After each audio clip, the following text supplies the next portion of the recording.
Lab 10, nervous tissue and the brain.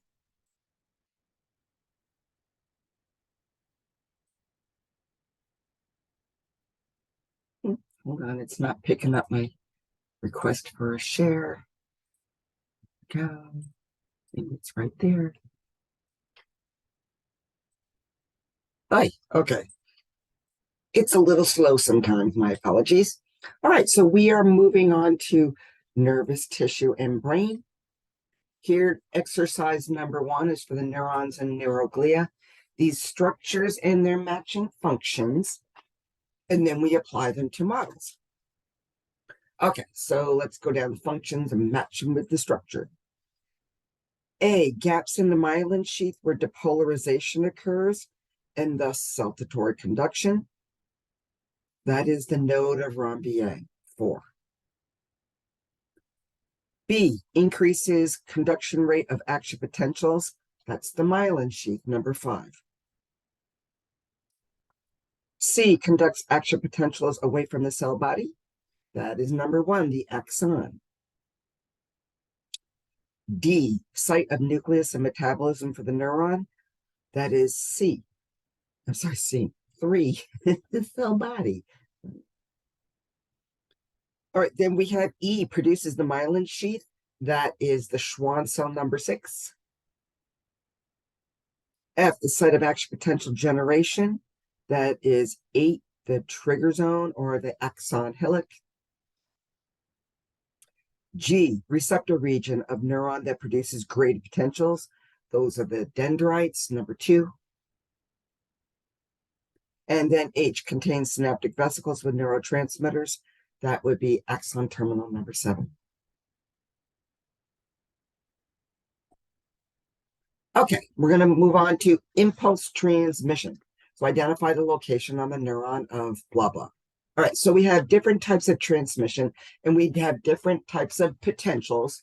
You probably talked about this in your lecture class. Hopefully you did, because if you understand this, you understand a lot of things for cardiac muscle and AMP2. All right, so there's 2 types of conduction. The conduction is the way the impulse is going to travel, across a membrane. Right? Saltatory conduction is the kind of conduction that occurs along the axon on a myelinated fiber, and the depolarization, repolarization, hyperpolarization, back to resting membrane potential, all those components of the action potential are going to occur at the nodes of Ranvier, which are the little gaps between the myelin sheaths. And therefore, this whole process of action potential generation really only has to occur at these little naked regions of nodes of Ranvier, from where it's produced at the axon hillock to where it terminates at the axon terminals. And that method is very, very rapid.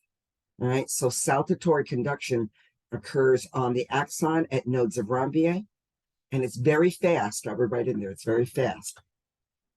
Continuous conduction is the way an action potential and impulse travels on an unmyelinated sheath.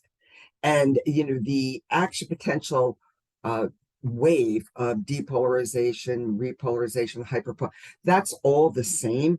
But instead of just occurring at the little naked regions of nodes of Ranvier, it has to occur all the way down the surface of the axon. And thus, it's a very slow method.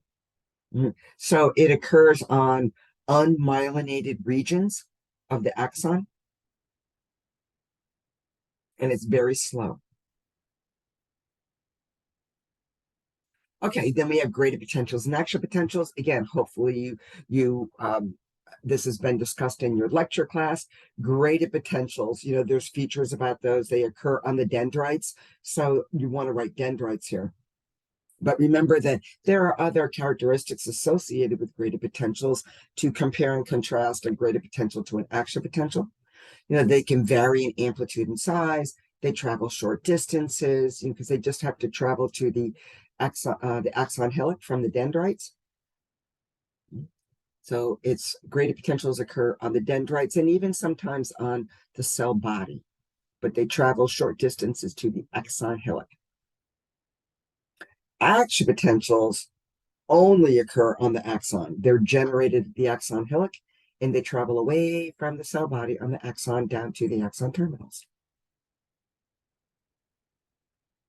Okay, here we move on to muscle tissue physiology. So this we're applying to a model, but it has to do with, that nerve, the nerve muscle interface, the neuromuscular junction, and how, in this case, it's going to be, this is what happens essentially at a neuromuscular junction, but it also happens at a nerve to nerve junction. When we want to stimulate muscle, skeletal muscle, and really any muscle, but skeletal muscle fibers have their own neurons, so it's easy to see that repeated over and over.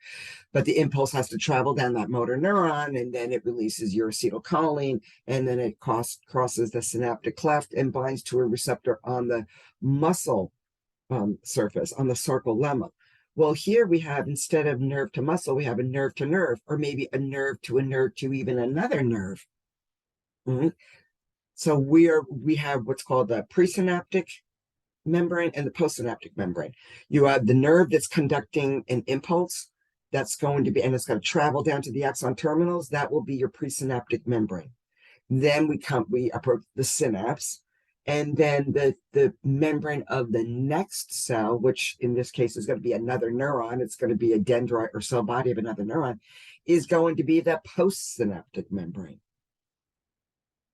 Right, so we're going to apply this to this model. I call it the chocolate kiss model because it kind of looks like a chocolate kiss, and it's cut open so you can see, the membrane, the synaptic vesicles. Some of the vesicles are cut open so you can see the granules there. And then the postsynaptic membrane is this clear plastic surface with these black dots that we put on there to represent the receptors for a particular neurotransmitter. Okay, so again, starting up at the top, a space, or the space between the neuron and the effector membrane. That would be the neurotransmitter. The synaptic cleft or gap at number 3. B, the membrane that contains neurotransmitter receptors. That would be the postsynaptic membrane, B. C, the membrane that releases the neurotransmitter into the synaptic cleft or gap. That would be your presynaptic membrane, number 1. D, the chemical that carries the impulse across the synaptic gap. That would be neurotransmitter, number 2. E, membrane protein where neurotransmitter binds. That would be the neurotransmitter receptor, number 4. And contains neurotransmitter, F, goes with 6, synaptic vesicle. Okay, so now we're going to move on to the brain. The brain model, I think, is pretty easy to identify these particular features because they're pretty separate from one another. They're not really very proximal to one another. When we look at the cranial nerves, which is down toward the bottom, that becomes a little more challenging because they kind of start to look alike. But we're going to take the cranial nerves and their functions and break them up into 2 labs. We're going to start by identifying everything here in lab 10. And then we're going to apply all the functions, the sensory and motor functions in the subsequent lab, because I find that it's way too overwhelming, to do it all, in one lab. Right. So let's move on to the anatomy of the brain, and that's the central nervous system. All right. So again, we're going to go ahead and take the functions down on the bottom and just match them to particular structures. A, relay sensory information to the cortex regarding crude perception of touch, pressure, pain, and temperature. That is thalamus. So A goes with thalamus. This is relaying all kinds of sensory information to the appropriate region on the cerebral cortex, the appropriate lobe and region, to put meaning to these different senses. And I will tell you also that the thalamus relays motor information as well from the primary motor cortex. It helps connect it to the basal ganglia, to the thalamus, to the cerebellum. I just went blank, sorry. Another sip of coffee. To the cerebellum, blah. And therefore it actually sorts and relays information in both directions, incoming from the surface of the body and from organs up to the brain, to the right area.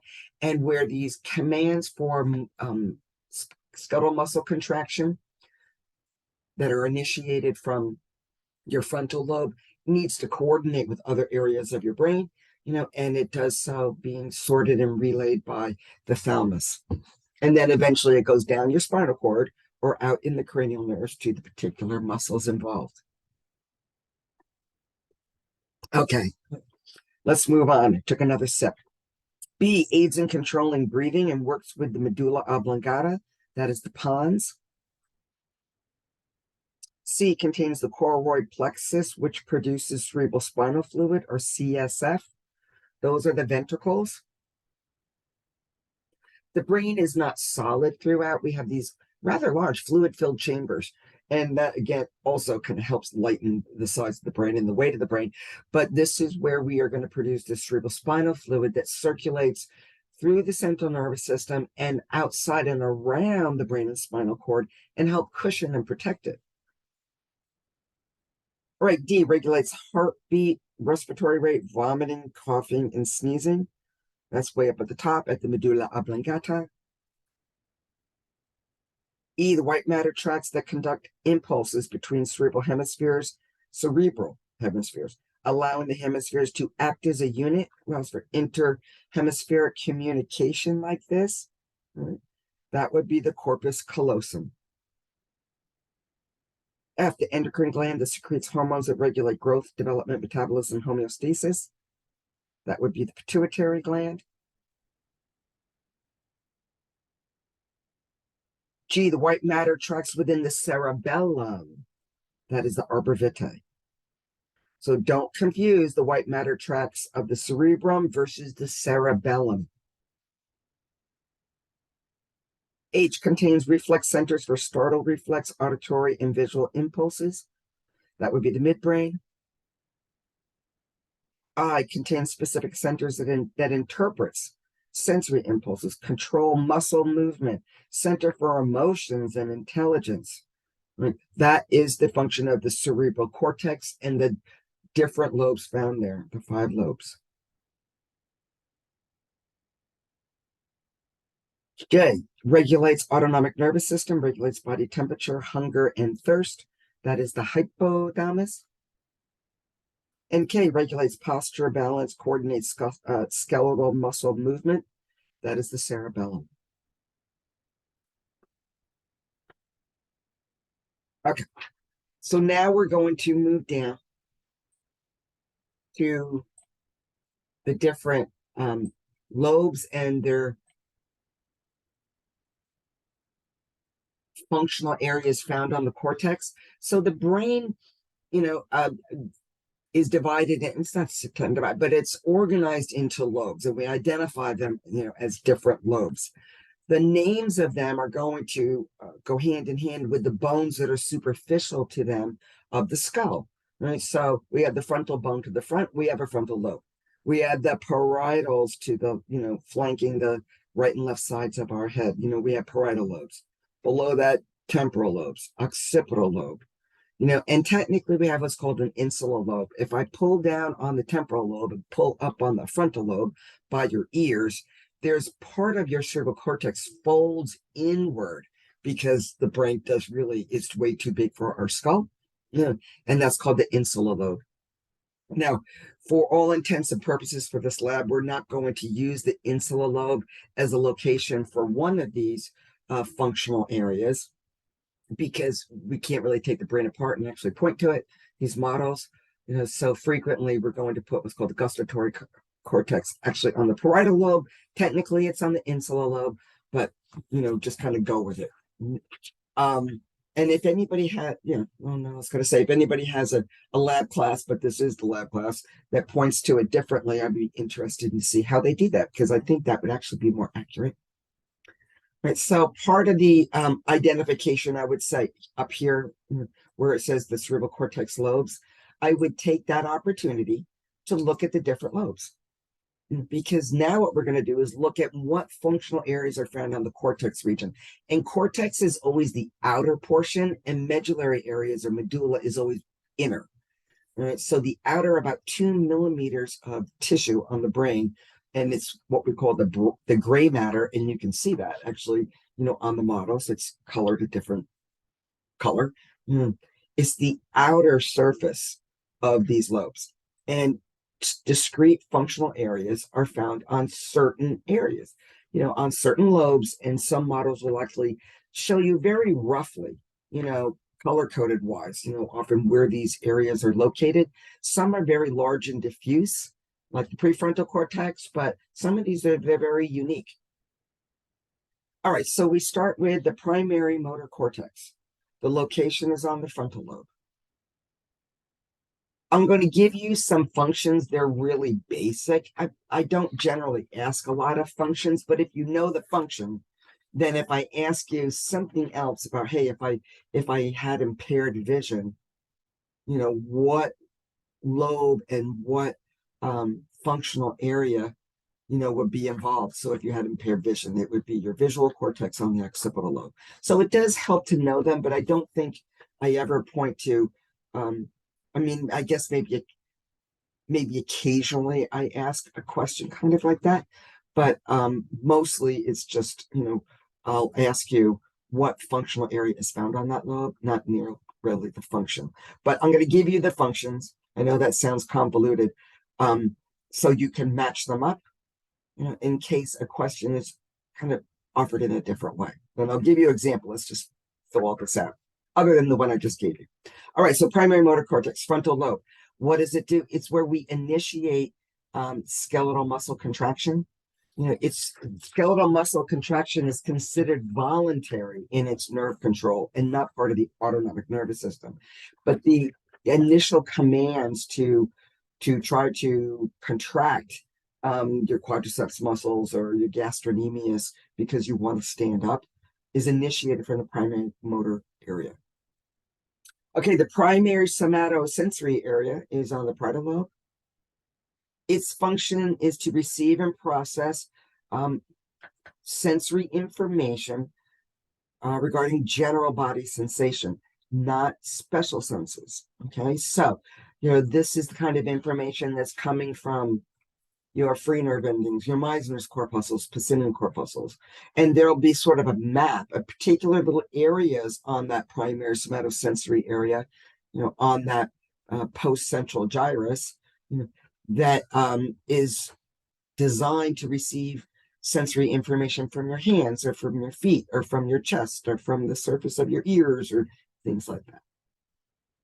Okay, the visual area, that's on the occipital lobe. It receives and processes, visual stimuli from your eyes.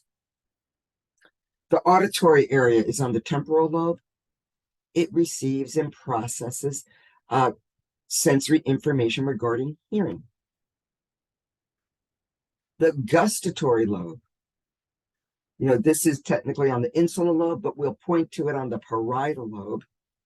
Right? It receives and processes sensory information regarding taste, because that's what gustation is. Broca's area, right, found on the frontal lobe, right, is associated with motor control for speech. So this is where we're going to initiate impulses to coordinate the contraction of the muscles of your tongue, of your lips, of your pharynx even, to produce vocalization, pronounce words. The olfactory cortex is on the temporal lobe. Again, receives and processes sensory information regarding smell. And the prefrontal cortex on the frontal lobe is associated with all the, it determines your personality, intelligence, reasoning, judgment. That prefrontal cortex, has a full gamut of not really sensory or motor functions, but other functions that often determine or make you different from other individuals as far as how you react to certain situations, and how you respond to them. Okay. And then lastly, we have the cranial nerves. So I've used this picture so you can start to identify the different cranial nerves and to commit them to memory, which ones are 1 through 12. So when it comes to naming them or numbering them, Roman numerals, so you have like a 1, 1, 1, or I. Roman numerals is the way they're always identified. You never use 1, 2, 3, 4, 5, 6, 7. Now I will refer to them as 1, 2, 3, 4, 5, 6, 7, but you need to recognize, the Roman numerals and the name of each cranial nerve. And we're looking here on the undersurface of the brain, and they follow kind of a particular sequence numerically from the undersurface close to your eyes, which is here at the top, like at 12 o'clock on this brain model. And it kind of follows this kind of circular pathway. And so there is a rhythm to it. Okay, so you should be able to identify all 12 of these nerves. I personally would start committing to memory 6 at a time. So write out Roman numerals 1, 2, 3, 4, 5, 6, and start writing out the names of these nerves. If you can name them and write them like this, then you will have, you'll be a big step up compared to other people. And I'll just tell you that when it comes to getting into, physical therapy program or the nursing program, you have to have these down. Okay, not that you're going to necessarily be identifying them on a brain model, but you need to know what their functions are. And when you do pretty much know where they are in the brain, certain topics later in nursing and pathophysiology will make more sense. Okay, so we have cranial nerve 1, olfactory. We point to you, technically it's called the olfactory bulb. Optic nerve is number 2. Here we have one on the right side, one on the left side, and parts of those nerves actually cross in the middle at what's called the optic chiasm. But this is blunt cut. This would travel to the back of the eyeball. All right, then we have oculomotor, right and left here, right in midline, just superior to the pons. All right, then we have trochlea, number 4, to the right and left here in kind of a pink color. That is the only one that actually originates their nuclei on the backside of the brain, and they wrap around to the undersurface here. All right, then we have cranial nerve number 5, trigeminal, the big mamma jamma.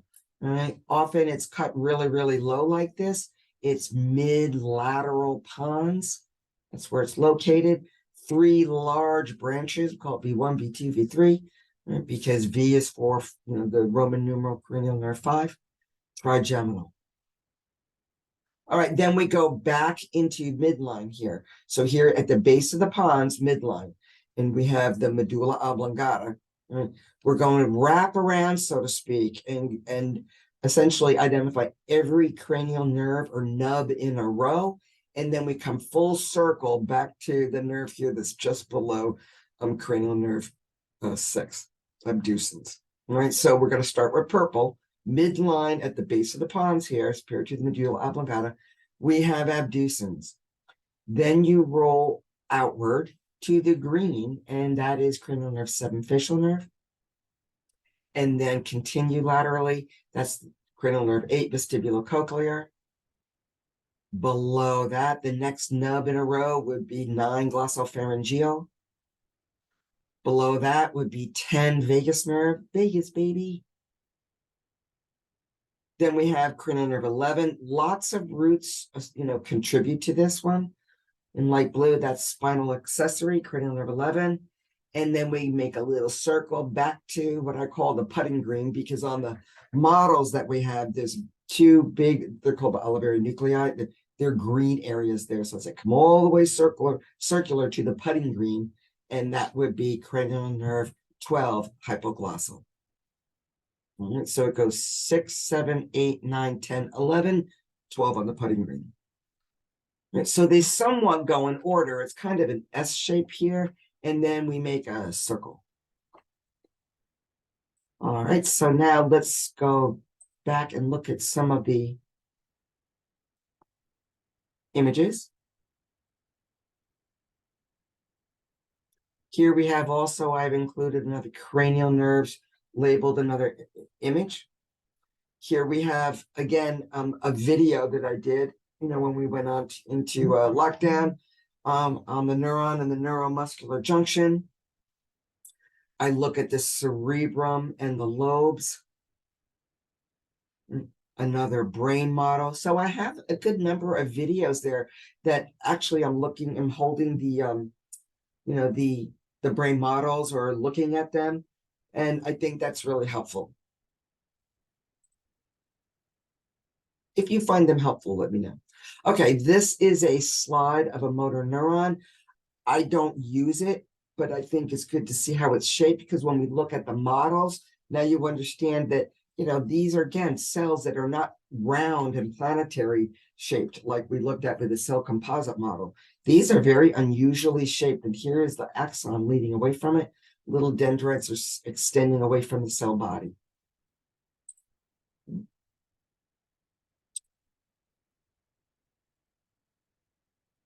Okay, so here we have a model of that neuron. Now, if we could have backed it up a little bit, you could see the whole thing. It's not that much bigger than this, but this region here represents the cell body, the nucleus, the dendrites. Here we have the axon hillock in red and the axon extending away from it down here in gray at 6 o'clock. To the left-hand side, this is a continuation of that axon, but they break it into two pieces to put on one model. And, therefore, the axon continues here in gray, and this is the myelin sheath surrounding it. All right, so this represents one multipolar neuron or a motor neuron. All motor neurons are multipolar in their categorization in this shape. So the little extensions here that extend off the cell body, those are the dendrites. The cell body here in the center, here you can see a nucleus. And here in red, this triangular area here kind of looks like a funnel, right? That's going to be your axon hillock or your initial segment. While we're here, see these little chocolate kisses here? This one's cut open. That is an axon terminal of another neuron. Right? So if we could have cut open multiples of these, I think it would make more sense. And maybe one of them maybe show a little bit, another little motor neuron extending from there.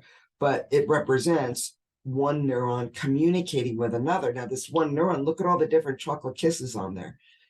That signifies or illustrates that multiple neurons may be communicating with this one. All right, so when we look at that neuromuscular junction, we're going to be looking at a big chocolate kiss like this, and the membrane on the other side is going to be represented as the clear plastic part of that model.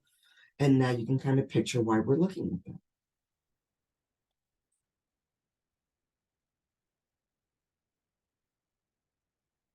Okay. Oh, and let me just go back. So we have functions that go with these, as we identified in the first exercise. All right, here are the dendrites. They, produce graded potentials that get, carried to the axon hillock or terminal here at number 3.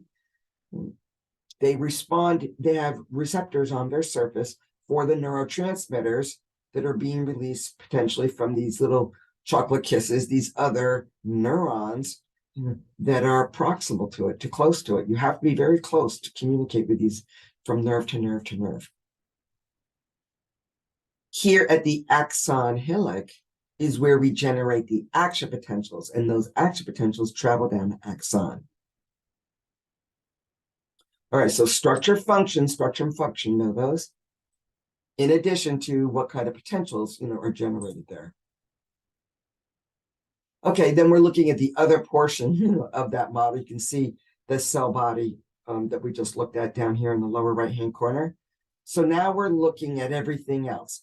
Through the center here in gray is number 1, and they cut it open so you can see the abundant mitochondria found here. That's the axon. All right, we have the yellow, it appears yellow, because it's fatty. We have the yellow portion here and that pink cell up at the top. And you can see the dark pink nucleus in the center.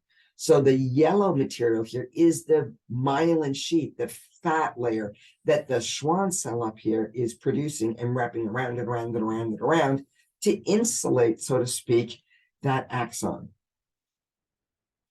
And it helps increase the nerve conduction velocity that way. 3 is pointing to the little gap area. It kind of looks like a suture, but that little ziggity diggity line there represents the node of Ranvier, that you have a region between those, one cell to which 4 is kind of pointing to, one myelin sheath and the Schwann cell. And then over here at number 2, we have the myelin sheath and the Schwann cell. Well, 3 represents this little gap and naked region on the axon where action potentials will occur. And that's called the node of Ranvier. 4 is pointing to the connective tissue outside that neuron, right? And that would be the endoneurium. Endoneurium. Remember, we had an endomysium, not to be confused with an endoneurium. Okay. Along the axon and at those nodes of Ranvier is where saltatory conduction occurs. Okay, now we're looking at that chocolate kiss model. Right? So here we have that model. We have the membrane to the inferior surface. 1, that represents that brown layer there. That's the presynaptic membrane. 2 is pointing to the white balls. Those are the synaptic vesicles. And 3 is pointing to one that's cut open, where you can see this brown grainy goo in the center or in the interior. That is the neurotransmitter. All right, so structure, function. Know them all, even though he doesn't identify presynaptic membrane, postsynaptic membrane, and so forth. Right, well, this is the postsynaptic membrane, and we put color behind it like something, at least a piece of white paper or yellow like this, because it's clear plastic, and when you put it on the black lab tables, you won't see the black dots. Right? So this whole clear plastic region, right, that represents the next cell's membrane. So that is the postsynaptic membrane.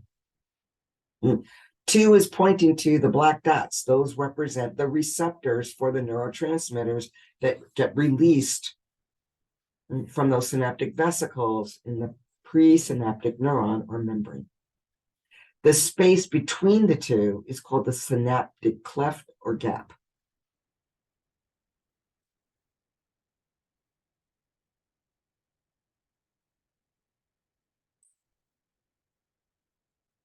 All right, we're moving on to the brain models. All right, so here we have it pulled apart. We're looking from kind of medial to lateral. All right, we have region 1, region 2, region 3, right here through the middle. All right, region 1 is the medulla oblongata. This area here kind of looks like a football. That's going to be your pons.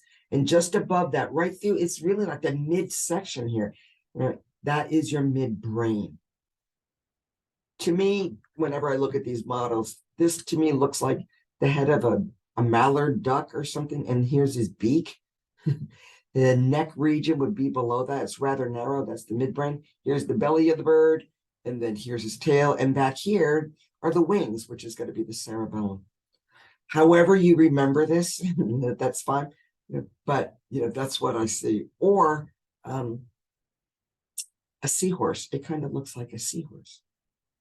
All right, so anyways, those are like major regions, right? Medulla oblongata, pons, midbrain. All right, then we're looking kind of at the other side. See what I mean? This kind of looks like the head of a bird here. All right, this whole oval region, not the yellow dot there. That's what's called the interthalamic adhesion, but it's this whole oval large region here. That is the thalamus, not just the yellow dot. So number 113. That's why 113 is different from, I think that's 47 there. The whole thing is the thalamus. Below that, hypo means below, is the hypothalamus, a kind of large triangular region here.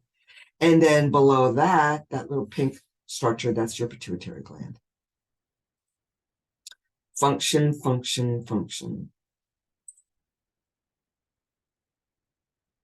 All right, here we are able to now look at a few more structures. We have this large kind of cauliflowerish kind of organ on the posterior inferior aspect of the cerebrum is the cerebellum.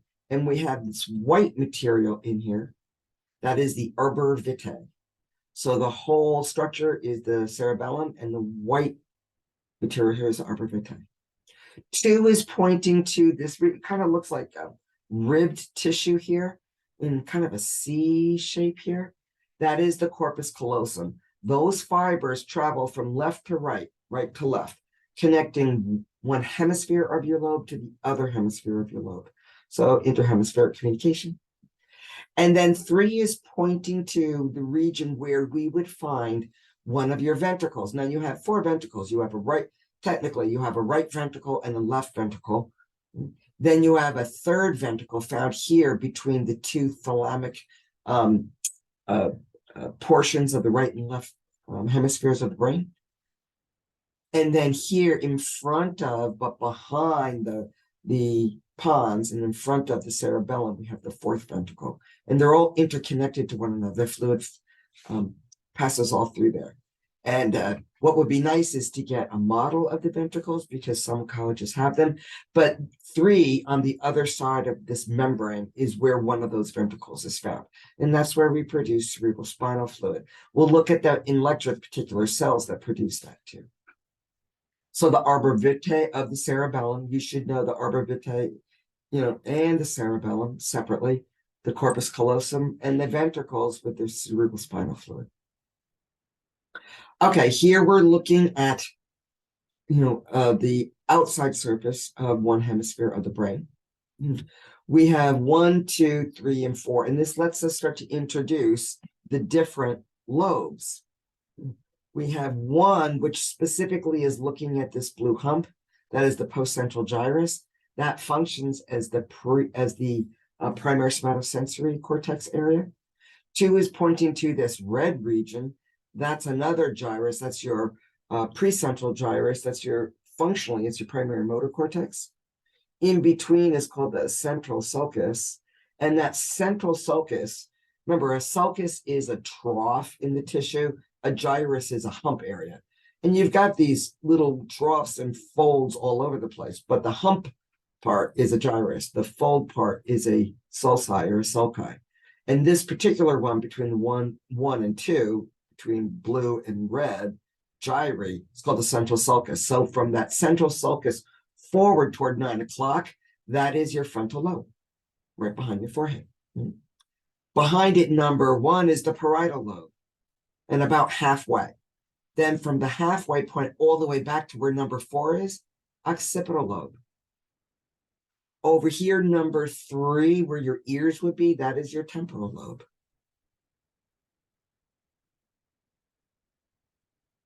So we have primary somatosensory area, that's the parietal lobe. The primary motor cortex or motor area, frontal lobe, temporal lobe, occipital lobe. And we looked at and identified the functional areas found on those lobes. So we might have to go back. Okay, I'm going to go back. I don't use the, I think they're interesting to look at, but I don't use the sheet prints. Okay, so now that we have the lobes identified, here, if I'm pointing to the front here, like number 2 is specifically pointing to that gyrus and number 1. So I would know, the functional areas specifically there, because that is the primary motor cortex and 1 is the primary somatosensory area. But let's say I just pointed to this area here where if I could move that 2 arrow a little bit forward toward 10, 11 o'clock, I could ask you, identify that lobe, and you would say frontal lobe. There are 3 functional areas found on it. So I might say, well, identify 2 functional areas. Well, you have the primary motor cortex, you have Broca's speech area, and you have the prefrontal cortex. So just choose the appropriate answer. It's multiple choice. I could point to number 3, and I could say, because there are 2 functional areas here as well. All right, what lobe is that? Temporal lobe. Name the 2 functional areas or 1 functional area found on that lobe. Well, we have the auditory area found there, and we have the olfactory area found there, right? Smell and hearing. Or number 4, identify that lobe, occipital lobe. Well, it only has 1 functional area on it, so identify the functional area found there, or the functional cortex area found there. That would be vision. or primary visual cortex.